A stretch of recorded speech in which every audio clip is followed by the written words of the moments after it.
That means he's playing hide and seek with the Muslims. He doesn't want to have a dialogue. What they actually mean when the Christians they talk about dialogue of this nature is they're telling their own people, go and convert the Muslims. They are already prepared to receive the message. They already believe in Jesus as one of the mightiest messengers of God. They accept him as the Messiah. They believe in his miraculous birth, which many modern day Christians don't believe today. They believe in his many miracles. They believe that he's coming back. He's gone up to heaven, he's coming back. What more does he need? He only needs a gentle push. Just push him over, man. Make him to accept that Christ died for his sins. That is all. That is what they're talking about. But if they use the word convert, the Muslim is going to react. When he comes along with his dog collar,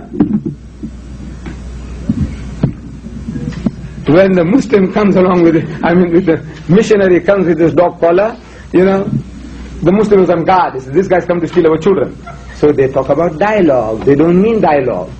But there are other Americans like Josh McDowell. We had a dialogue with him. We had Professor Simpkins from Johnson Bible College. We had a dialogue with him. We had Dr. here in Robert Douglas. We had a dialogue with him. Jimmy Swaggart, dialogue with him. And altogether Father Gabriel Duffy of the Roman Catholic Church, head of the Roman Catholic Church in Interchurch Relations. 7 Americans. I had dialogues with 7.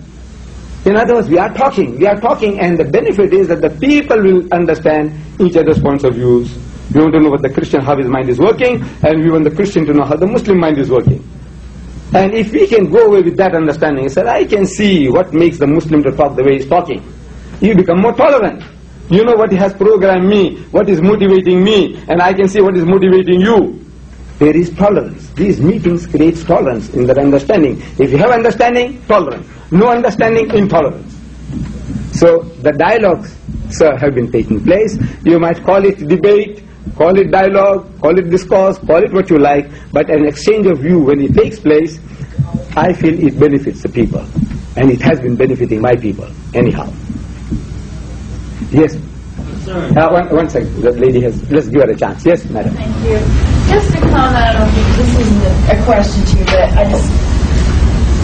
I'm taking religious studies courses right now so I can understand the different faiths, because for a very long time I've just had so many questions about, everybody says that their religion's right, everybody else's is wrong. I spent some time on the Navajo Indian Reservation in Arizona, and they, what I consider to have fantastic religion. They're very into nature. But I see all the Christians and everybody else who only believes in one God is running around saying these people are wrong. Why are they wrong? We don't know that. We're not going to know till we're dead. And so how can people run around saying that you're totally wrong? And they're living the best life that they can.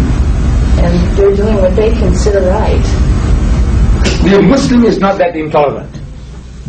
You see, what the Muslim says is this: each one will be judged according to his or her opportunity and the background.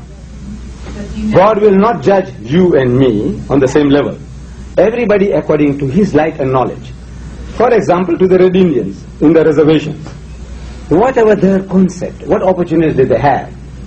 There are millions in the world today who never heard the word Jesus. You know that. But the Christians say they'll all go to hell. This is what the Christians say. They never heard the word Jesus. There are millions who never heard the name Muhammad. They never heard the word Allah. The Muslim doesn't say he'll go to hell. There's a difference now. What the Muslim says is that each and every one will be judged according to his capacity, his understanding, his background. Did he have the opportunity of receiving the message? So he had. Could he see? He saw. Like vivid flashes of light, truth, he saw. And yet he rejected it. Why? For certain material reasons. What will people say? Now you join the Arabs now. You join the Iranians now. Is that your consideration? Or is it truth? So you will be judged, I will be judged. See? Jesus Christ, you say he is a God and he died for your sins. Now he says, now I reject the idea. Why do I reject it? What is the reason? Is it prejudice? I said, no, if I become a Christian, my people will look down upon me. My wife might divorce me. Is that the reason? So I'm doomed. So we are charitable in Islam. Maybe you never heard the name Muhammad. There are people, Christian priests. I had a few going through South Africa, Durban, Japanese, priests. with those dog collars on that I know is Christian. He's not a Shinto or a Buddhist. They were passing through Durban, and somehow seeing that they were Japanese, I wanted to know, where do you come from? They said something like Brazil or Argentina. They were going from there back to home.